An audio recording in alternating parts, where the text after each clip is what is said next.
કે fathers day ઉપર ફાધરનો photo તમે સ્ટેટસમાં મૂકો, શેર કરો, એની જરૂર નથી. શાંતિથી બાપાની જોડે બેસીને એને સપના પૂછો કે પપ્પા મારા માટે શું સપના જોયા છે, કેમ કે સપના તો એને ગજબના જોયા છે, પણ કદાચ કિસ્મતે પૂરા નહીં કરવા દીધા હોય. પછી તમે હવે મહેનત કરો અને એ સપના પૂરા કરો, અને બીજી વખતે ફાધર્સ ડે ઉજવવાનું થાય ને ત્યારે સપનું મૂકો, મારા પપ્પાએ ગયા ફાધર્સ ડે આ સપનું જોયું હતું, ઓકે મેં આ પૂરું કર્યું. આને ફાધર્સ ડે ની ઉજવણી કહેવાય. ખાલી સ્ટેટસમાં ફોટા મૂકો અને ડિલેટ મારજો, લાઈકો જોઈ લ્યો, એ ફાધર્સ ડે ન કહેવાય, એ હિજડા ડે કહેવાય. ફાધર્સ ડે એને ઉજવવાની થાય જેને બાપ ખબર ન હોય મારો બાપ કોણ છે. આપણે તો નક્કી હોય કે આના સિવાય ન હોય મારી માં છે, ખ્યાલ પડે છે.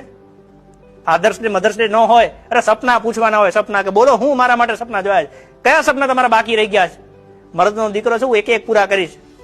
તેવડ ત્યારે આવે જયારે મહેનત કરવાની દાનતની ઈમાનદારી હોય, ખ્યાલ પડે. બાકી પાડિયા એના જ થાય કે જે સુરવીર હોય, હિજડાની કે જાનમાં ન જોવાય. એટલે એવું છે.